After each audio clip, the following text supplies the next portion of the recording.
আপনারা যারা নতুন প্রবাসে আসার চিন্তা ভাবনা করতেছেন, এই ভিডিওটাতে আপনাদের জন্য খুবই গুরুত্বপূর্ণ কিছু কথা বলবো। আশা করি সবাই শুনে যাবেন। আপনারা যার কাছ থেকে ভিসাটা নিচ্ছেন, সে আপনাকে যে কাজটা বলতেছে যে আপনার এটা কিসের কাজ? কোম্পানির ভিসা? নাকি আপনার ডোমেস্টিক ওয়ার্কার? নাকি আপনার যে কফি শপ, রেস্টুরেন্ট, বাকালা, দোকানপাট, যেটাই বলতেছে না কেন, কোনো না কোনো একটা কিছু বলে তো আপনার কাছে ভিসাটা বিক্রি করতেছে বা আপনাকে ভিসাটা দিচ্ছে। তো আপনার ১ম কাজ হচ্ছে যে এটা খুবই ভালোভাবে নিখুঁতভাবে পর্যবেক্ষণ করা। নিখুঁতভাবে আপনার যতটুকু পারেন এই ভিসাটা আসল কিনা। যেটা বলতেছে ওইটা আসল কিনা, ওই কাজে আমাকে দিতে পারবে কিনা। নাকি ফ্রি ভিসা দিচ্ছে, নাকি সাপ্লাই কোম্পানির ভিসা দিচ্ছে, এটা বলে। এটা কি করা? প্রথমত ফাইন্ড আউট করা।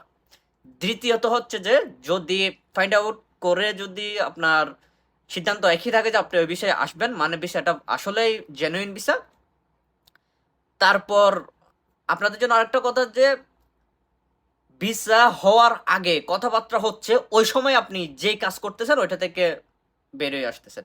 আপনি সিএনজি চালান, আপনি সিএনজিটা বিক্রি করে দিচ্ছেন। আপনি কোন একটা কোম্পানিতে কাজ করতেছেন, ওই কাজটা আপনি ছেড়ে দিয়ে চলে আসতেছেন। আপনি যেটাই করুন না কেন ওটা ছেড়ে দিচ্ছেন। এই কাজটা কখনো করবেন না। এই কাজটা কখন করবেন? যখন আপনি দেখতেছেন যে না আমার ভিসা স্ট্যাম্পিং হয়ে গেছে। হ্যাঁ, এখন টিকেটের অপেক্ষায়। ওই সময় গিয়ে আপনি আপনার সিএনজিটা বিক্রি করে দেন। ওই সময় আপনি আপনার যে কর্মস্থলে আছেন ওই কর্মস্থল থেকে আপনি চলে আসেন। এর আগে আসিয়েন না ভাই। কেন বলতেছি?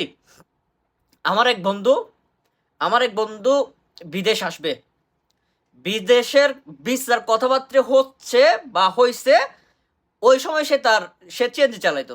ওই সময় সে তার চেঞ্জিটা বিক্রি করে দিছে। প্রথমতই চেঞ্জিটা বিক্রি করে দিছে। এরপরে চেঞ্জি বিক্রি করে তার 20 টাকা জোগাড় হচ্ছে না। চেঞ্জি বিক্রি করে সে 2 লাখ টাকা পাইলো।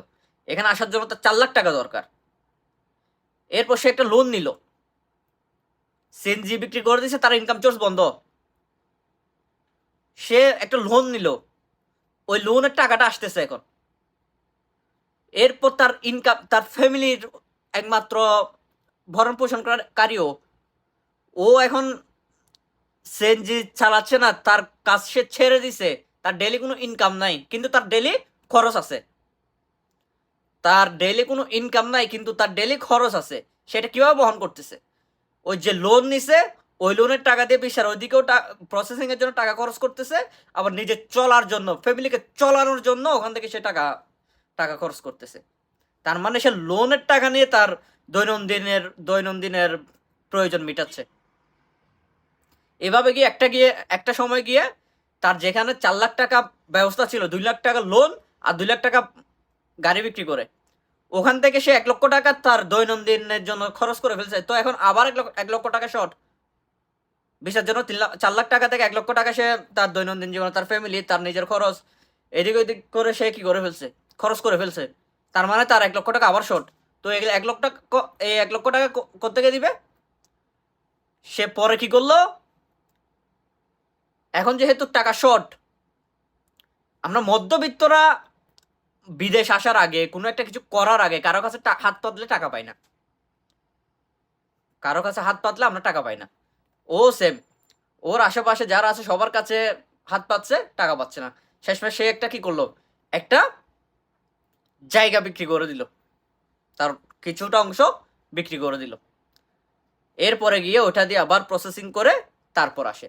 তো এই কথাটা বলার কারণ হচ্ছে যে এই যে ওই ব্যক্তিটা যদি তার যে সিএনজিটা ছিল, যেটা দিয়ে সে তার জীবিকা নির্বাহ করতেছে, প্রয়োজন মিটাচ্ছে, ওই সিএনজিটা যদি সে বিক্রি না করতো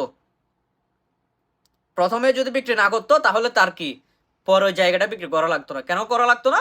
তার টাকাটা শর্ট হয়েছে কেন? তার ওই যে জমানো টাকা দিয়ে, তার হাতে যে টাকাটা আছে ওই টাকা দিয়ে তার প্রত্যেক দিনের প্রয়োজন মিটাইছে, এবং সে তার জীবিকা নির্বাহ করছে তোর জমানো টাকা দিয়ে। কিন্তু যদি সে সিএনজিটা বিক্রি না করতো, সিএনজি চালিয়ে, হ্যাঁ, তার ওই কাজটা করে সে কি করতে পারতো? তার প্রত্যেক দিন অন্তত 1,000 টাকা বা 1,500 টাকা যেটা আসতেছে ওইটা দিয়ে তার পকেট খরচও যাইতো, তার ফ্যামিলিও ভালোভাবে চলতো। সে কি করতে পারতো, পরে ওই জায়গাটা বিক্রি করা লাগতো না, সে অনায়াসে চলে আসতে পারতো। তো এই জন্য বলি যে আপনাদের ভিসা কথাবার্তা হচ্ছে, এর মানে এই নয় যে আপনি এক সপ্তাহের ভিতরে চলে আসবেন।